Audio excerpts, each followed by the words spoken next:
By the early 1970s, the mighty F-4 Phantom II had proven its power, but the skies over Vietnam had taught hard lessons about close-in air combat. The U.S. Air Force demanded more agility, better handling when pushing the limits. The answer wasn't a new jet, but a crucial upgrade, leading-edge slats.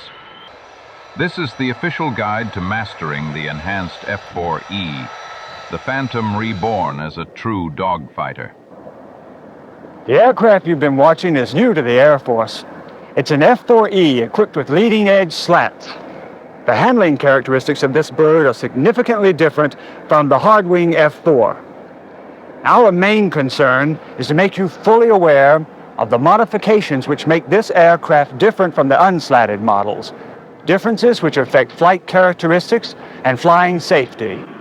Even though the slatted aircraft has greater performance capabilities, it also has some characteristics which can cause you, as a pilot, to exceed the safe flight limits of the aircraft. And we'll be discussing these characteristics in considerable detail in this film. The slats have been incorporated to improve high angle of attack maneuvering performance. The total movement of the slats is accomplished in about 1 second. This takes place smoothly, quietly, and with almost imperceptible effect on the pitching moment. If you're not watching for it, you won't know when the slats move. There are some flight characteristics about the slatted F-4 that need to be emphasized. They are 1, more restrictive aft center of gravity limits. 2, airspeed bleed-off rate at high angles of attack. 3, different stall warning characteristics. And 4, structural limitations are easier to exceed. First, the max allowable aft CG limit has been moved forward 1%. The airplane can now be more easily loaded aft of the aft CG limit so that, in certain configurations, it is unstable in pitch. You must be more careful with these configurations since they may fall within or close to the prohibited or caution area. And keep in mind, it is essential to check the configuration, compute the CG and stability index, and determine the position of the CG on the chart. There are now more configurations that are aft of the limits. One is the ferry configuration with 3 tanks and no ammunition. Here you're actually aft of the aft limits. Ammo in the nose or locking out fuel from number 7 tank will put you back within the allowable limit. When you're on a tanker and have taken on full internal fuel, the CG will shift aft. With the slats out, your aircraft will be less stable and more sensitive in pitch. Take this into consideration when you're planning a mission which involves in-flight refueling. Coming back for landing with max gross weight, you will again experience this pitch instability. If a nose-up pitch change is introduced, the nose will tend to keep coming up until you push forward on the stick.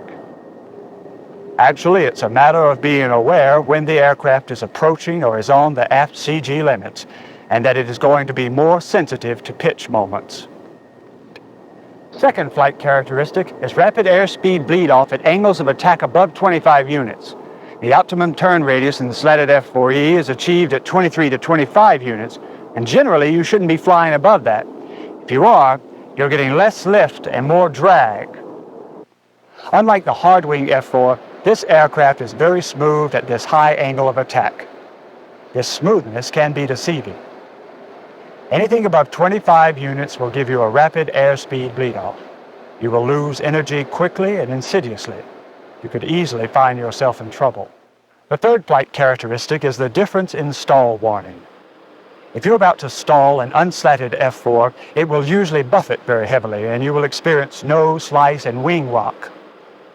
In the slatted aircraft, these physical cues are not as prevalent.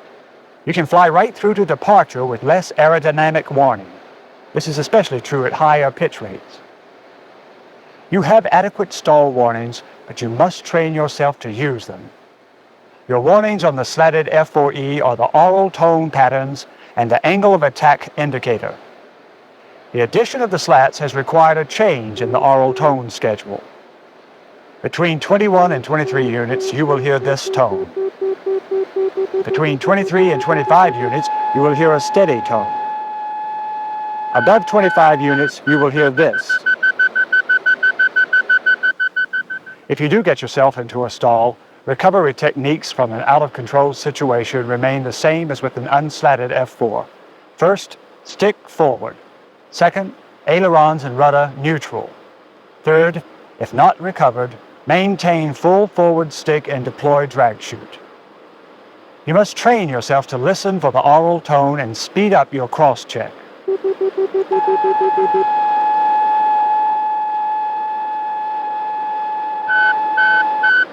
If you wait and look for physical cues, you may reach departure without encountering any. Again, 25 units is your optimum angle of attack for turning, and there is no reason to fly above it. The fourth flight characteristic is that this aircraft is easy to over-G. And with the slats out, the stick forces required to pull any Gs are lighter than those required with the slats in.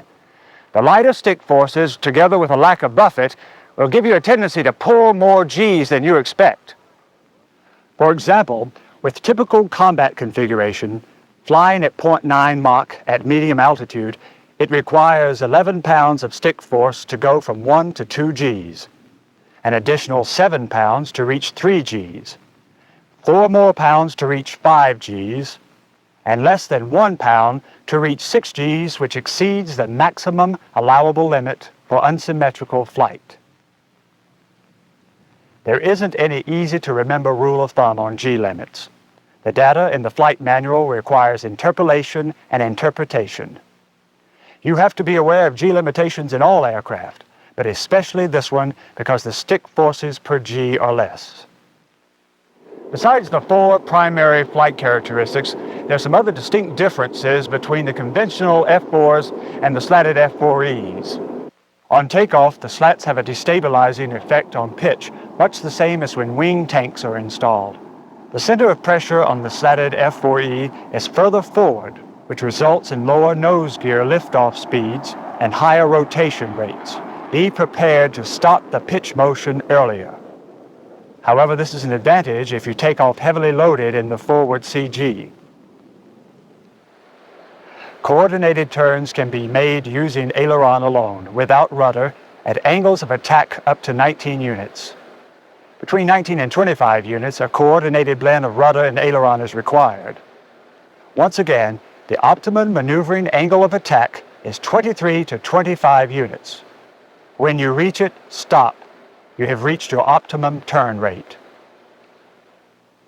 On landing, it is more difficult to track a constant angle of attack because the slatted F-4E is more sensitive in pitch. Roll and yaw response is more sluggish. This makes jet wash a more critical factor. If jet wash forces a wing down, it will take you slightly longer to get back to level flight. And keep in mind, the landing approach speed is 8 to 10 knots faster than conventional F-4s. Minimum stopping distance is about 500 feet longer.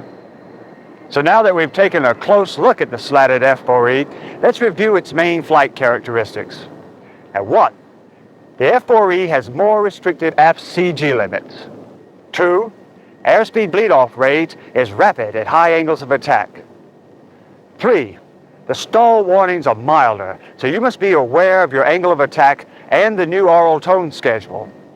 And 4, the structural limitations are easier to exceed because the slatted F-4E is more responsive in pitch. Or you should enjoy flying the slatted F-4E. Here's what some other pilots have to say about it. With the leading edge slats, the F-4E has less buffet. I have more control over my airplane. I can pull more Gs, I can fly slower, and I've got a much better tracking platform for the gun kill. If the slats come out while you're tracking another aircraft, you don't even notice a change in the pipper position. I feel that the slatted F-4 is an improved weapons delivery platform. The aircraft is more stable air-to-air and more stable air-to-ground. I think your weapons scores will certainly improve flying a slatted bird. After flying the C, the D, and the E, I think this is probably the finest aircraft flying anywhere. The slatted wing makes the F-4E the finest bird I've ever flown.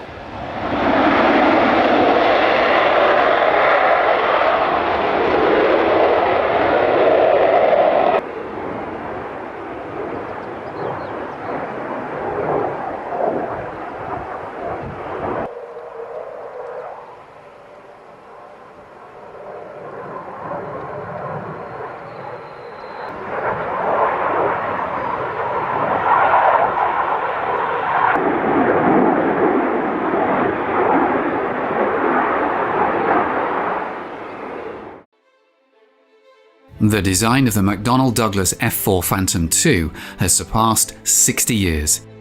Initially intended for carrier-based operations, it swiftly evolved into one of the most significant land-based tactical aircraft in the Western world.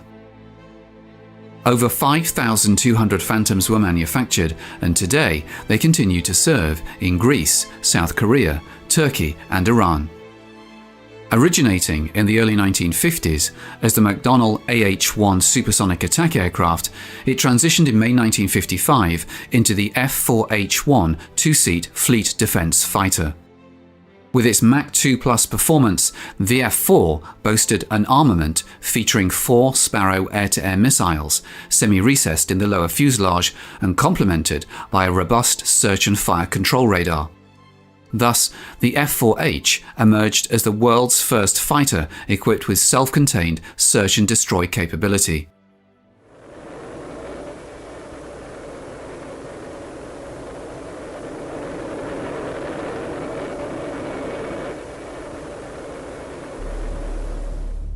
On May 27, 1958, the XF-4H-1 prototype made its debut at Lambert Field in St. Louis, with test pilot Bob Little at the controls for its inaugural flight. Our intention on that flight was to take the airplane supersonic on its first flight. We had done that 4 years before in the F-101, and it was certainly something to be accomplished in the F-4. It didn't work out that way. Landing gear didn't come all the way up. And on that flight, a hydraulic system failed on takeoff, so had to bring the airplane in after about 20 minutes of learning how to fly it well enough so I could land it. Despite encountering challenges during its maiden voyage, as the XF-4H taxied alongside examples of McDonnell's other major fighter program of the period, the F-101 Voodoo, it became evident that the company had a triumph on its hands. The narrative of the Phantom also encompasses General Electric, which supplied the J-79 turbojet engine. In 1951, the company embarked on developing a new axial flow engine that aimed for low weight and excellent fuel efficiency at Mach 0.9, while still possessing the strength and thrust for Mach 2 performance. To accomplish this, the J-79 incorporated innovative design elements, notably the variable stator compressor with adjustable blades and an afterburning exhaust nozzle essential for lightweight and optimal performance at very high speeds. This nozzle utilized secondary air to regulate the expansion of the primary exhaust, also serving to cool the engine, thus obviating the need for costly metallurgical solutions. Mechanically interconnected, 2 sets of nozzle fingers dynamically adjust, opening and closing to shape the exhaust for optimal balance between thrust and fuel consumption across the engine's entire operating spectrum. This innovation results in a substantial 2/3 boost in thrust, albeit at the cost of exorbitant fuel consumption.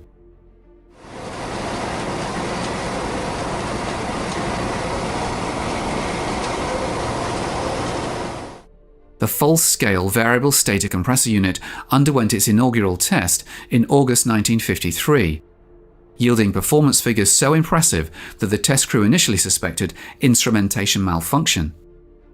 At much the same time, the afterburner was connected to a J-73 turbojet and tested with encouraging results. The integration of the afterburner with the J-79 engine culminated in the complete new engine's placement in the test cell by June 1954. Approximately 150 hours of testing on the J-79 was supplemented by an additional 800 hours on the J-73 for further evaluation. A pivotal moment in the test program occurred with the inaugural field run of the J-79 engine. Upon ignition, the test crew promptly scrutinized the instrumentation. Subsequently, with the engine throttled to idling speed, ground and flight test engineers meticulously inspected it for any signs of fuel or oil leaks and other potential failures. Once this initial examination was cleared, the engine underwent higher speed testing before being shut down.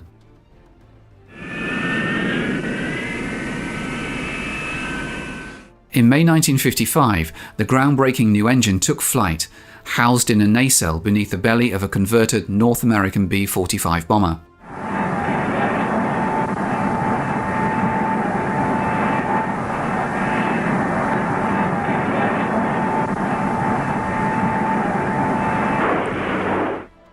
Historic footage captures the modified B-45's ascent on May 20th, 1955.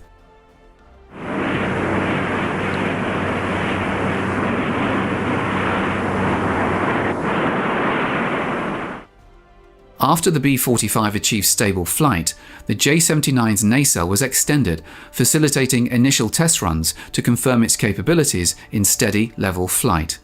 Subsequent tests included air starts, essential for any advanced engine.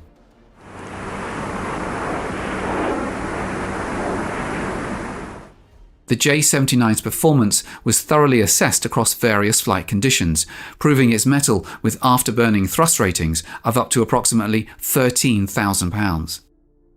The inaugural flight-worthy J-79 was transported across the United States to Edwards Air Force Base in California, where it underwent unpacking, ground testing, and installation for flight trials.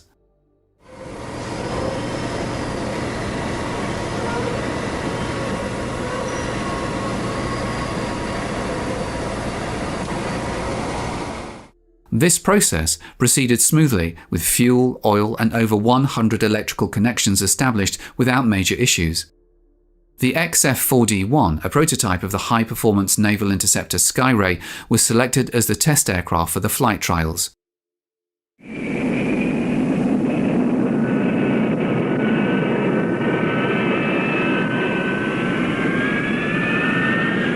Ground runs were conducted at both dry and afterburning thrust levels to validate the fundamental installation.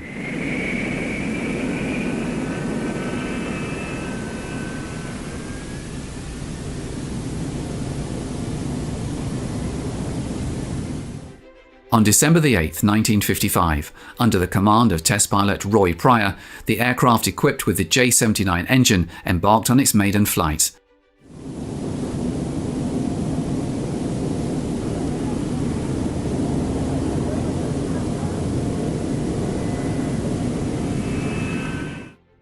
Taking off downwind to maximize runway utilization, the aircraft required approximately 6 miles of the renowned dry lake bed at Edwards, formerly known as Murrock, until 1950.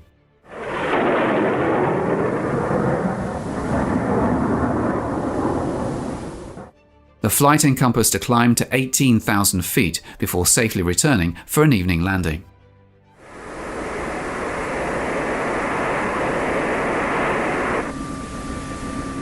The entire flight operation exemplified successful flight testing.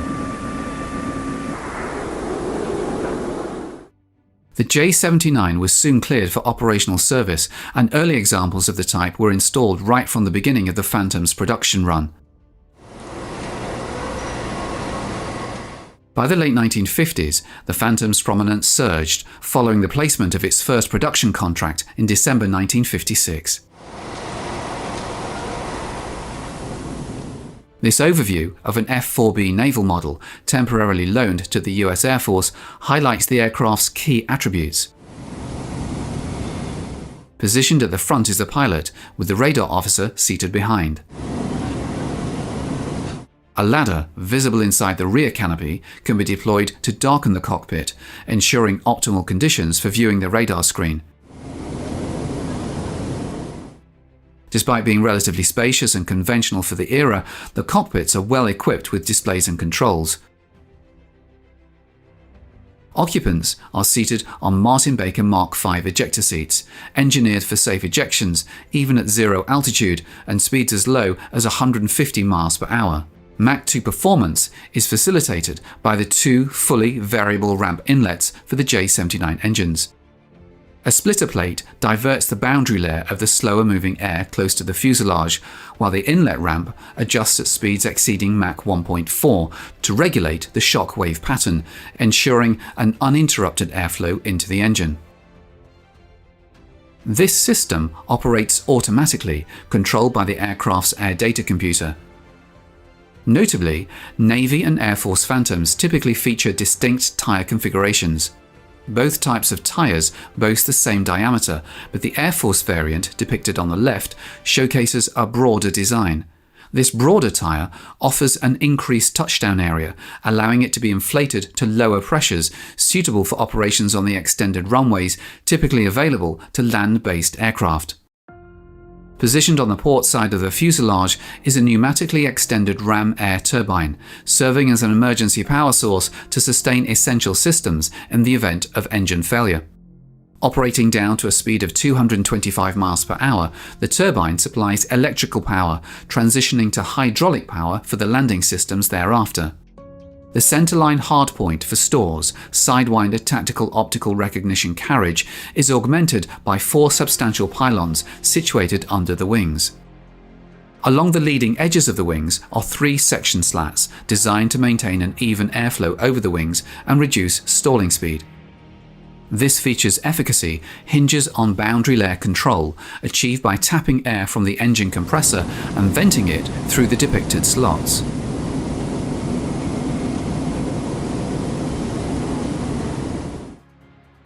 This is one of the 2 trailing edge flaps, which are also fitted with boundary layer control. Similar to the leading edge system, these slots direct air tapped from the engines over the upper surface of the flap. This airflow manipulation enhances the effectiveness of these relatively small surfaces.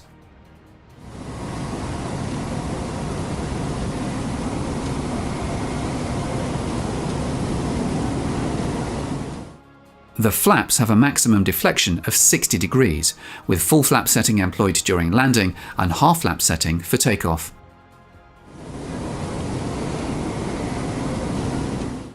Lateral control is achieved through a combination of spoilers and ailerons, with spoilers utilized at high air speeds and ailerons at low air speeds.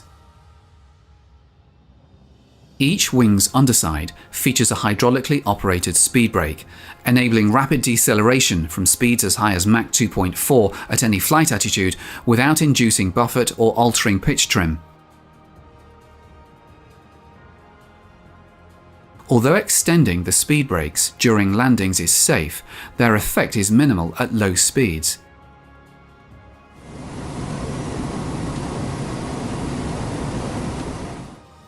The elongated, low vertical tail addresses headroom constraints on US carriers' hangar decks and incorporates a powered rudder for yaw control. Beneath the powered rudder lies the vent for the fuselage's complex of 6 fuel tanks. The slab tailplane halves ensure complete pitch control under all flight conditions and are angled downward at 23 degrees to enhance directional stability by augmenting the effective side area of the rear fuselage. Positioned between the J-79 tailpipes is the arrestor hook, typically housed beneath the rear fuselage fairing but deployed during carrier landings. This feature, retained on land-based Phantoms as well, has proven invaluable for achieving short landings on runways equipped with appropriate arrestor gear. Crafted from a special high-strength alloy, the hook is engineered to withstand the immense forces encountered during arrested landings. Heat resistance in the rear fuselage is enhanced through the utilization of stainless steel, titanium, and ram air cooling. Located at the far end of the tail is the compartment for the 16-foot braking parachute, essential for reducing landing distances on standard runways. The aperture in the tail facilitates the exit of cooling air, intentionally drawn into the rear fuselage structure above the engine exhausts. Renowned for its distinctive appearance, the Phantom has always stood out in the realm of aviation aesthetics.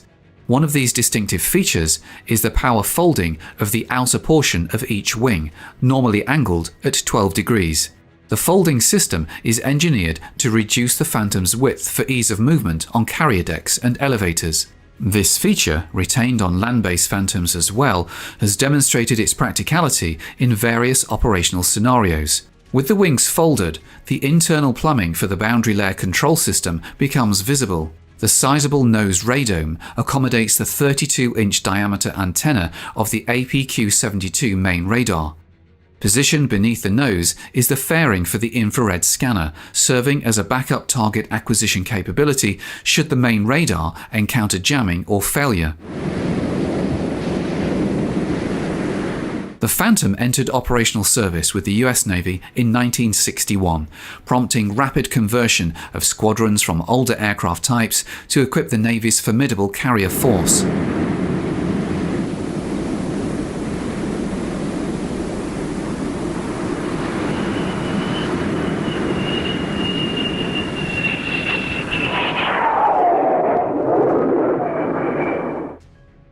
The section illustrates key elements of carrier-borne operations, featuring F-4Bs from Fighter Squadron 74 aboard the USS Forrestal, the Atlantic Fleet's inaugural Phantom unit, also known as the Bedevilers.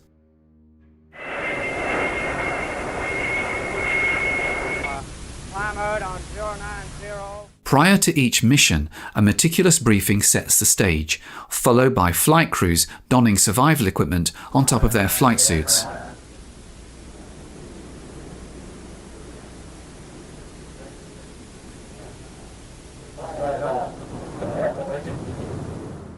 Upon the command from flight operations, crews proceed to their designated aircraft. Meanwhile, deck crews, distinguishable by different coloured vests for identification, finalise preparations for the mission launch.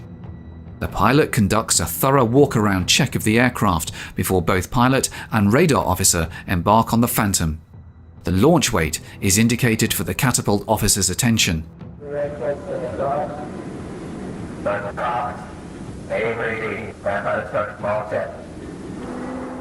In the fleet defense role, the pilot assumes control of the aircraft and oversees combat operations, while the radar intercept officer manages radar operations and initiates early interception procedures.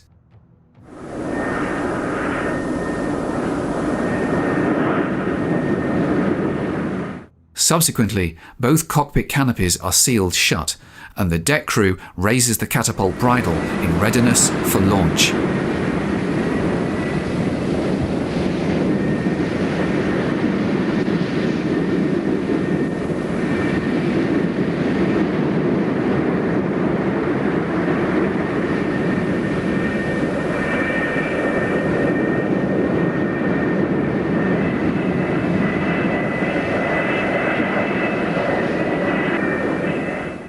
The flight deck director meticulously guides each aircraft into position over its assigned catapult, carefully maneuvering it onto the shuttle over the wheel section of the catapult.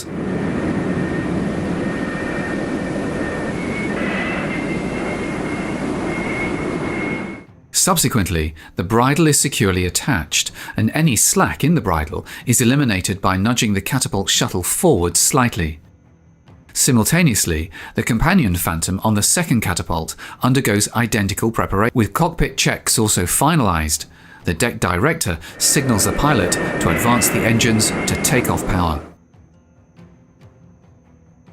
Finally, the director signals the launch, and the Phantom is hurled down the catapult run and over the bow of the carrier at a speed of 185 miles per hour.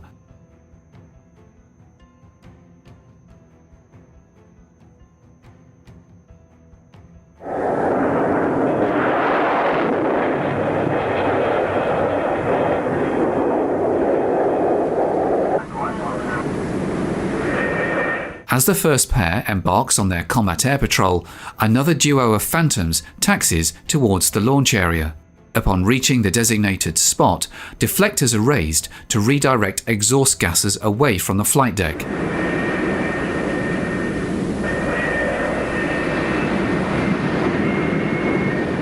Simultaneously, the shuttle is repositioned, allowing the next Phantom slated for that catapult to align its nose wheel unit over the shuttle and position itself in line with the catapult while the deck crew raises the bridle.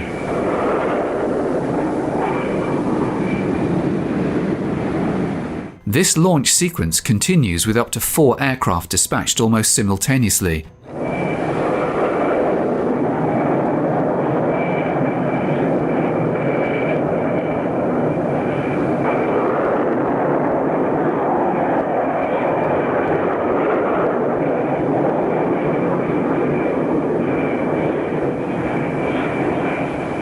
Additional aircraft are brought up via the deck edge elevators.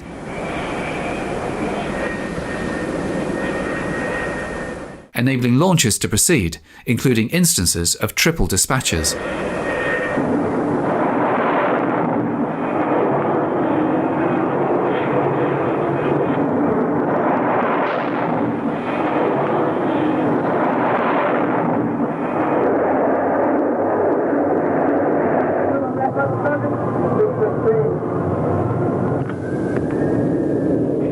Equipped with a 2-person crew, potent radar, and an arsenal comprising Sparrow medium-range and Sidewinder short-range missiles, the Phantom was heralded as the world's first fighter with independent search and destroy capability, free from ground control, and proved invaluable for the US Navy in the 1960s.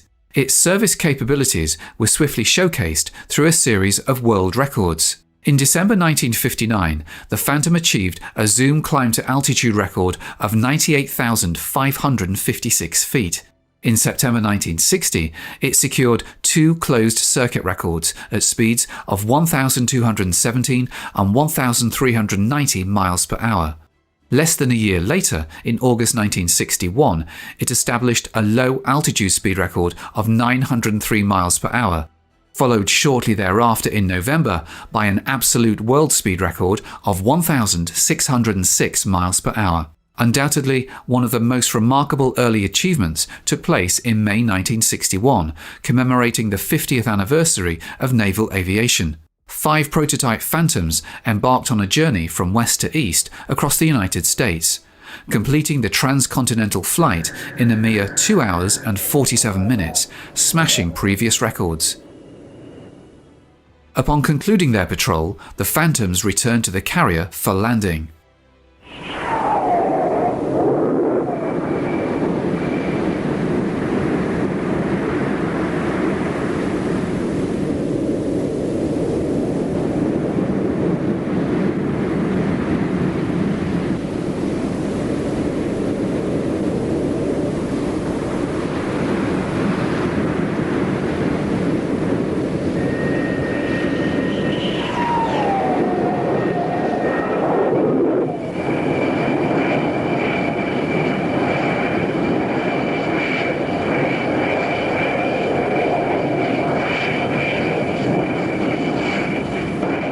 Approaching at 150 miles per hour, each aircraft undergoes visual inspection to verify the lowering of landing gear and flaps. They're then guided down by the landing signal officer once the assistant confirms a clear deck.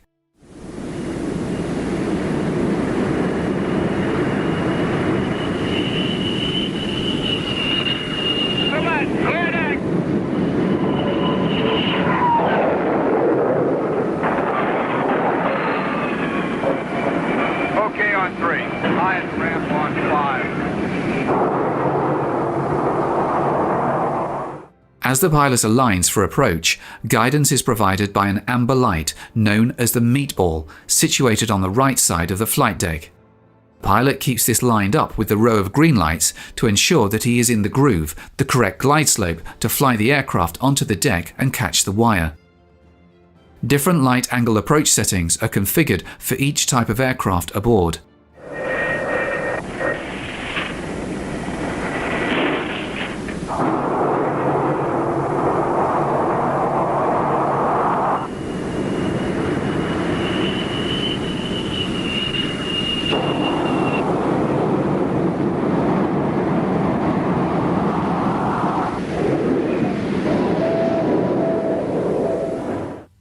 Following each landing, the wire disengages from the arrestor hook and returns to its position as the landed aircraft taxis clear, facilitating the prompt arrival of the next aircraft.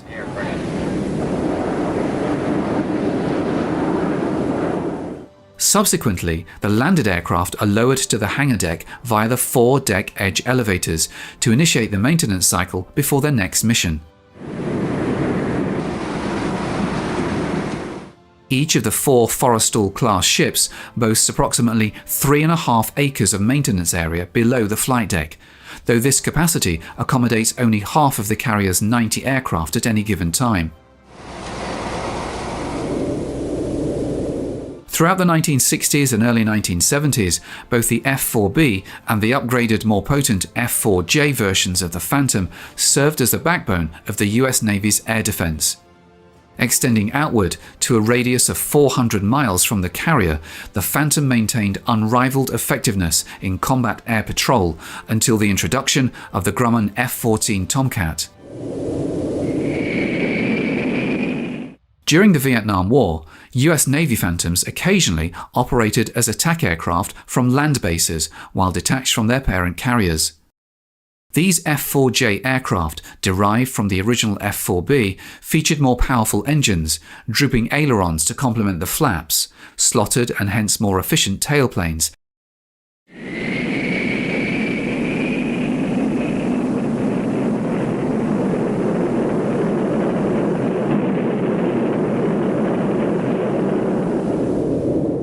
and an enhanced combination of AWG-10 fire control radar and AJB-7 bombing system for improved air-to-air and air-to-ground capabilities.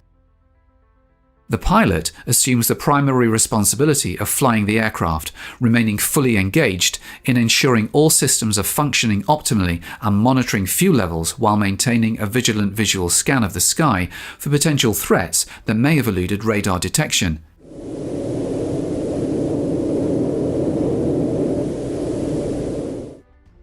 In the rear seat, the radar intercept officer employs increasingly sophisticated equipment to monitor the tactical situation and provides ongoing updates to the pilot. The Phantom earned its stripes in Vietnam and remained one of the few US combat aircraft in that theatre never to be withdrawn. Throughout the conflict, it consistently demonstrated its ability to meet the diverse demands placed upon it and garnered deep admiration from its crews. However, the Phantom wasn't without its shortcomings, particularly in its early iterations. One notable flaw was its smoky power plant, which could inadvertently reveal the aircraft's position to adversaries. Another significant operator of the Phantom in Vietnam was the US Marine Corps, with a key Marine aviation unit, Aircraft Group 13, stationed at Chile in 1968.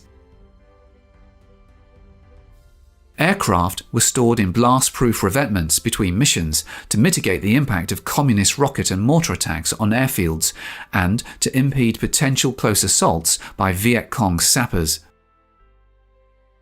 Prior to boarding the Phantom, the crew conducts a thorough walk-around check to ensure the aircraft exhibits no visible defects. They inspect the underwing pods to confirm full attachment, complete loading, and proper electrical connection, as well as to ensure the safe handling of the 2.75-inch rockets.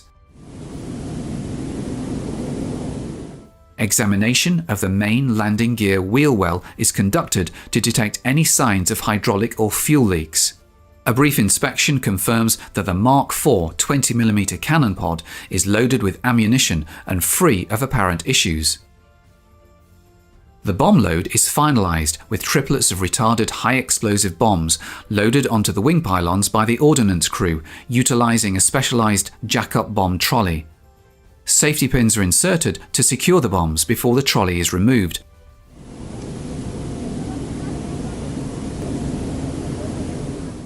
And safety wires are affixed to each bomb to prevent arming until after release.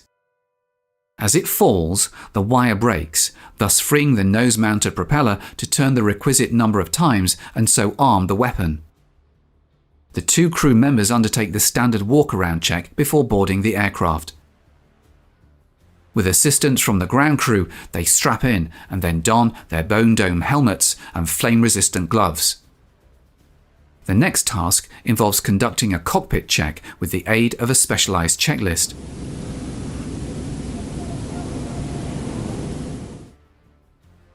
All moving surfaces undergo a final visual inspection and testing as the ground crew remove flagged pins and safeties, which are then prominently displayed to the pilot.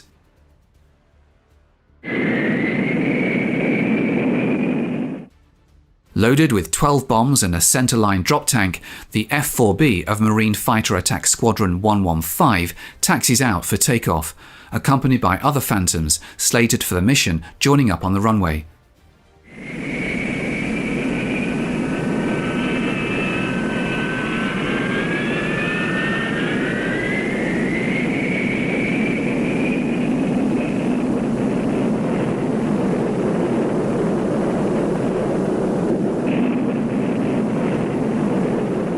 Before receiving clearance for takeoff, the crew verifies that the outer wings are securely locked down, then proceeds to embark on another tactical sortie in support of Marine Corps ground forces. As the scope of US operations in Vietnam expanded steadily during the later 1960s, there was a corresponding increase in the expansion and enhancement of bases utilized by aircraft like the Phantom, which necessitated fully paved runways. Marines are depicted laying a temporary extension to a paved runway in the image.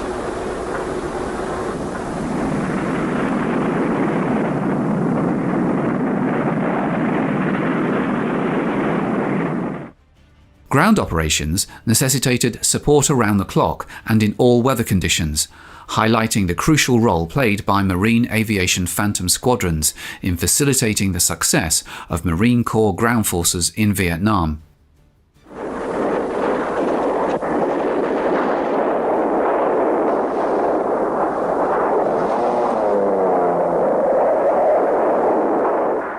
Phantom pilots took pride in their ability to deliver a wide array of ordnance with precision, particularly in close proximity to friendly forces' forward positions, a capability that proved pivotal in crisis situations.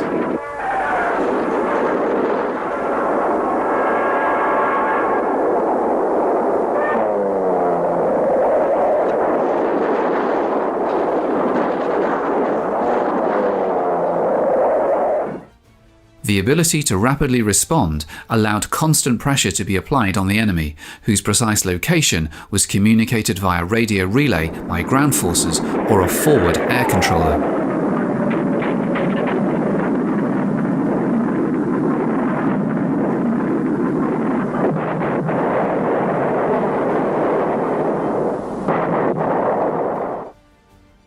Waves of aircraft ensured sustained air pressure on hostile ground forces and enabled the deployment of various types of ordnance tailored to the circumstances of each tactical scenario.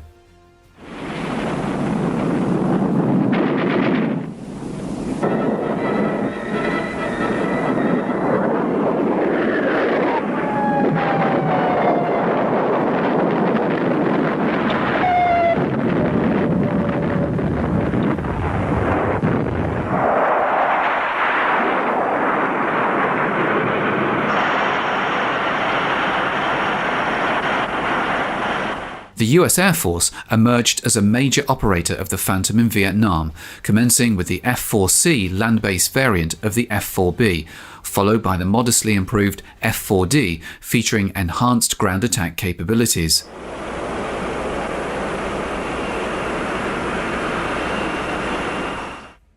Despite susceptibility to communist guerrilla attacks, centralized fueling systems like the one at Cam Ranh Bay offered tactical advantages, prompting their utilization in Vietnam.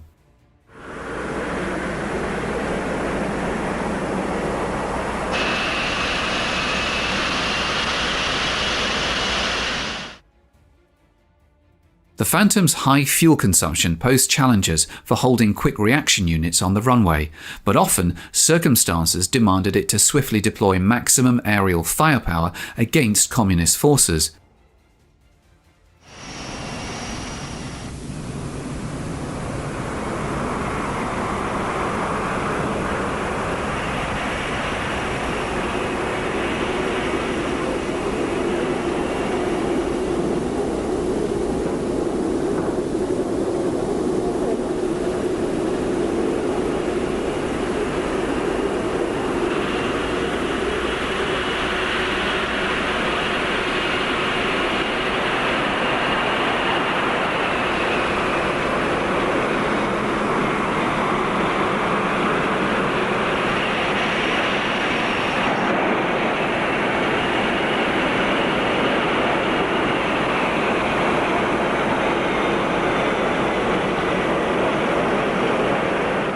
However, this practice exposed crews to heat fatigue under the scorching tropical sun, while waiting fully manned and armed on standby. Despite these concerns, the paramount consideration remained the speed of reaction, ensuring Phantoms could be scrambled promptly when needed.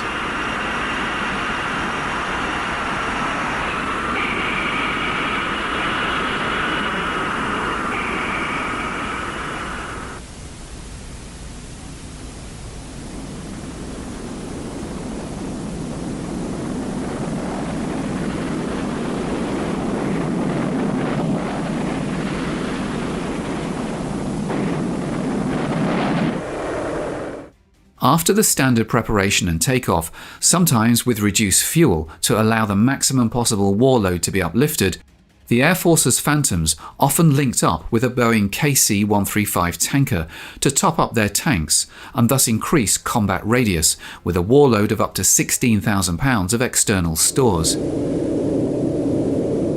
Here, the boomer aboard the tanker aircraft guides the boom into the Phantom's dorsal receptacle for fuel transfer.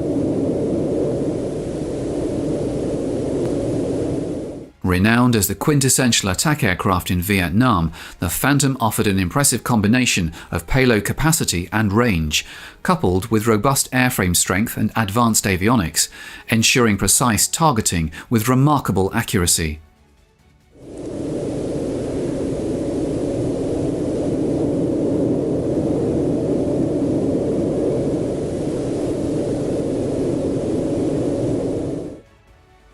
This footage, captured during an attack, vividly demonstrates the Phantom's capability to engage heavily defended targets in North Vietnam as effectively as less fortified targets of opportunity in the war-ridden terrain of South Vietnam. Targets outside of South Vietnam included critical communication networks, power plants, and strategic stockpiles, all heavily guarded by anti-aircraft artillery and missiles.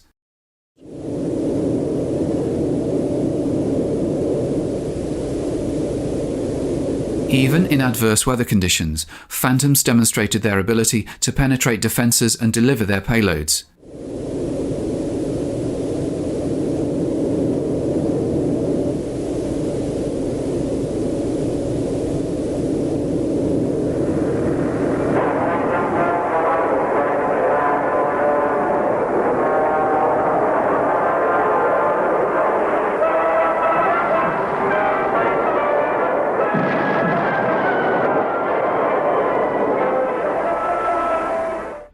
The Vietnam War saw the deployment of the entire spectrum of tactical weapons by the USAF, encompassing various types of freefall and retarded high-explosive bombs. Retarded bombs were specifically designed to allow attacking aircraft to drop them accurately at low altitudes to maximize the force of the explosion.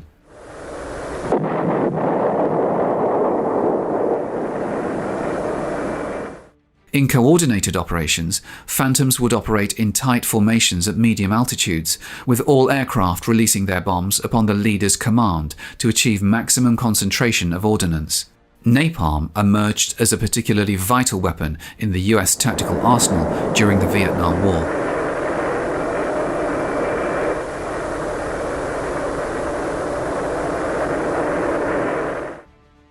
While the initial F-4C proved effective, it underwent development into the F-4D with enhancements such as the APQ-109A radar replacing the APQ-100 and the ASG-22 sight.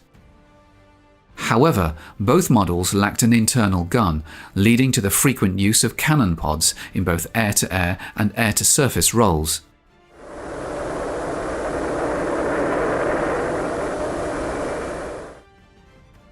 Pictured here is an SUU-16A pod loaded with 1,200 rounds of 20mm ammunition.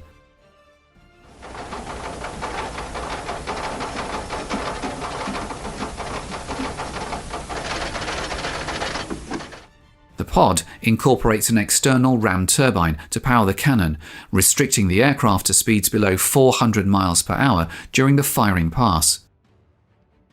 Thus, its use was confined mainly to the air-to-ground role, as demonstrated in these sequences of typical ground attack passes.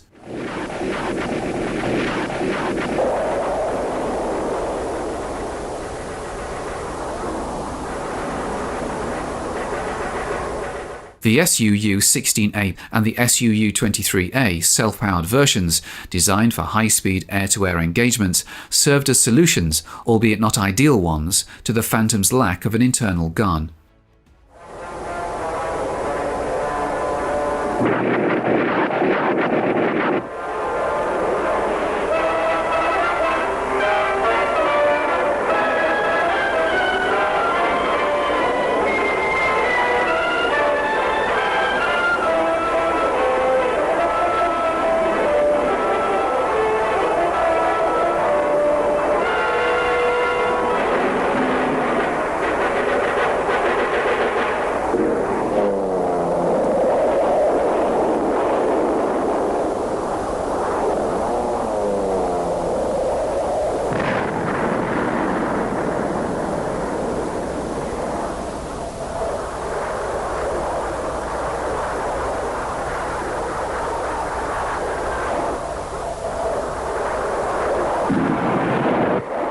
Additionally, the Phantom operated with air-to-surface missiles, like the 12,000-yard range Bullpup.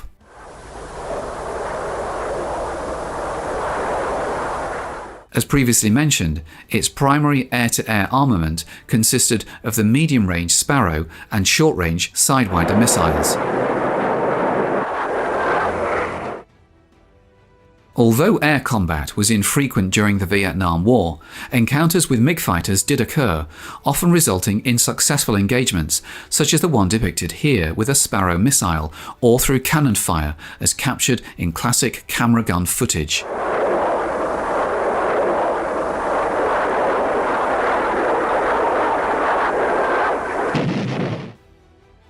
The definitive USAF version, the F-4E, introduced an M61 Vulcan 20mm cannon in the lower nose, along with the smaller diameter APQ-120 radar, uprated engines, a slotted tailplane, and maneuvering slats on the outer wing panels.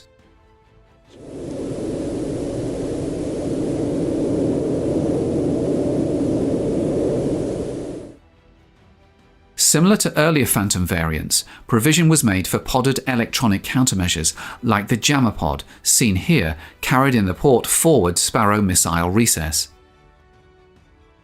The Phantom quickly garnered significant export orders and emerged as the Western world's most vital tactical fighter. The Phantom saw service with 11 overseas operators, including Australia, Greece, West Germany, Turkey, South Korea, Japan, Iran, Egypt, Israel, Spain, and the United Kingdom. Despite not being the third largest purchaser of Phantom aircraft in terms of numbers, the UK pursued a significantly modified variant derived from the US Navy's F-4J. Designated as the F-4K for the Royal Navy and the F-4M for the RAF, this variant featured two Rolls-Royce Spey afterburning turbofans. This necessitated substantial revisions to the fuselage, although the additional drag resulting from these modifications offset the advantages of the more powerful and fuel-efficient power plant.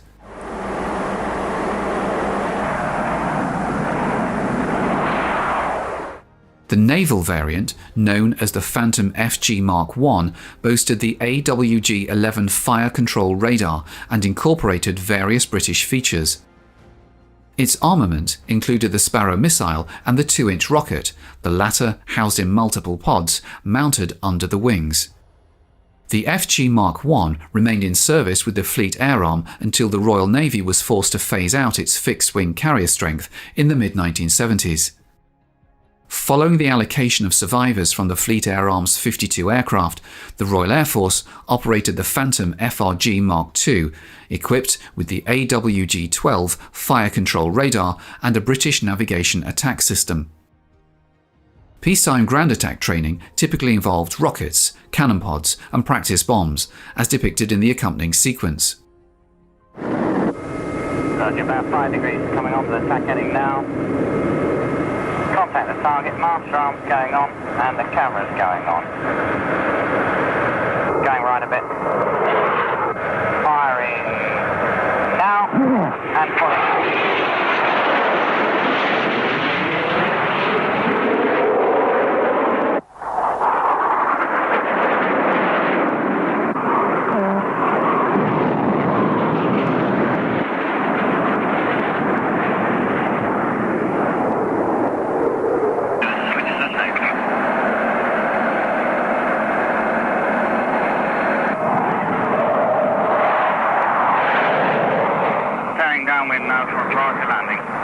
Red leader, join.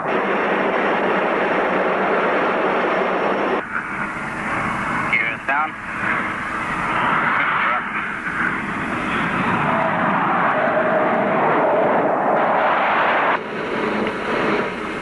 On speed.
The 150 British Phantoms primarily serve in air defence roles over the UK, with a secondary responsibility for fighter ground attack missions.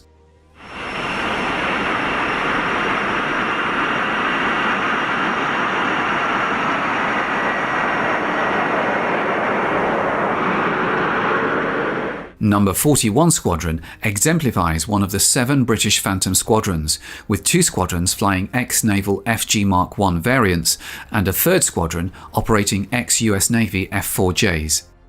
The latter was necessitated by the RAF's increased commitment in the South Atlantic following the Falklands War of 1982.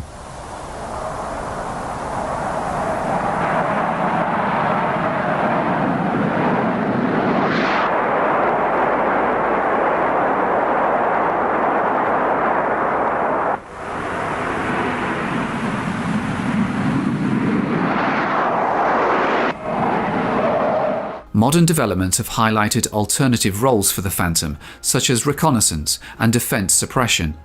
One of the most significant developments has been the creation of the F-4ES, high-altitude photo reconnaissance variant of the F-4E, exclusively utilised by Israel. This variant features a completely modified nose section to accommodate special HIA-C1 oblique photo equipment, enabling the high-altitude aircraft to surveil deep into enemy territory while remaining in the relative safety of friendly airspace. Israel is also undertaking upgrades to its fighter models. Additionally, countries like Japan, South Korea and West Germany envision a future for their fighters, following extensive upgrades by their respective aircraft industries.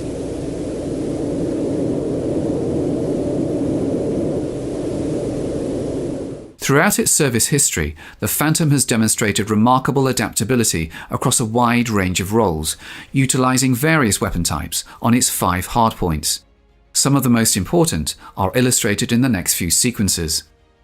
Unguided rockets have played a particularly significant role in area ground attacks. Among the most commonly utilized types are the 2.75-inch rockets, with the 5-inch variants being less frequently employed. These rockets are fired from launchers of various sizes and are effective against soft battlefield targets such as troop concentrations, unarmored vehicles and artillery positions.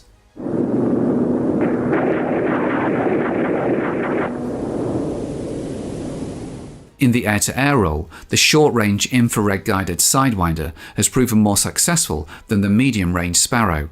The Sidewinder locks onto the heat emitted by the target, providing reliable targeting compared to the Sparrow, which homes in on radar reflections bouncing off the target. The Phantom can carry up to 4 Sparrow missiles under the fuselage and 2 or 4 Sidewinders on underwing hardpoints, offering maximum flexibility in air-to-air engagements. In the depicted sequence, a Convair F-102 Delta Dagger pilotless drone serves as the target.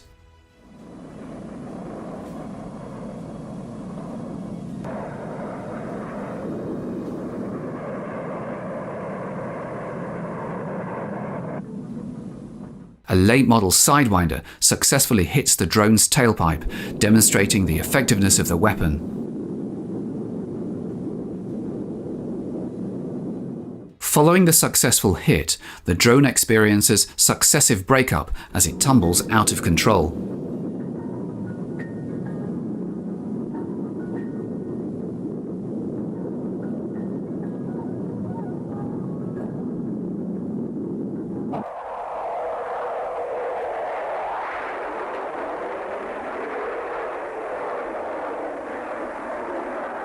Both saturation and precision bombing have been conducted against point and area targets, utilizing a wide range of US bomb types, including highly effective high-blast demolition types. Cannon pods have also proven highly successful in the air-to-ground role, with 20mm pods being more common, although 30mm pods can also be carried.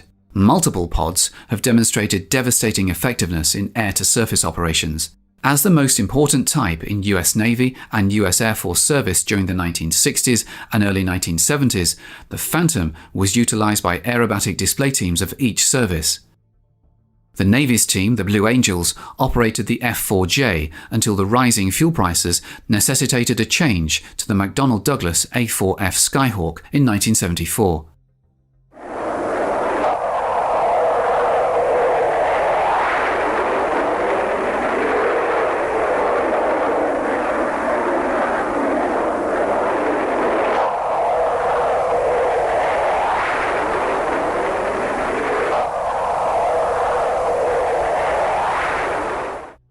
Similarly, the Air Force's team, the Thunderbirds, flew the F-4E until transitioning to a smaller and more economical type. In this instance, the Northrop T-38A Talon.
The Phantom stands as the Western world's most widely built and extensively utilised combat aircraft since World War II, making its production milestones notable achievements in aviation history. The 1000th Phantom, an F-4B for the US Navy, was delivered on July 7, 1965. 2 years later, the 2000th Phantom, an F-4D for the Air Force, followed on February 21, 1967. Just 17 months later, on August 28, 1968, the 3000th Phantom, an F-4J, was produced for the US Navy. An F-4E for the Air Force became the 4000th Phantom on February 1, 1971. Finally, on May 24, 1978, the 5000th Phantom, an F-4E, was delivered to the Turkish Air Force. Although the Phantom is no longer in production, it remains an effective warplane. A classic fighter isn't just one that performs well under ideal conditions, it's one that accomplishes missions beyond its original design. The success of the Phantom was a result of the courage and skill of its crews, supported by an aircraft that was capable and versatile enough to adapt to various missions. The F-4 Phantom was neither pretty nor elegant, but it did its job when so many other aircraft in history could not. That's what counts.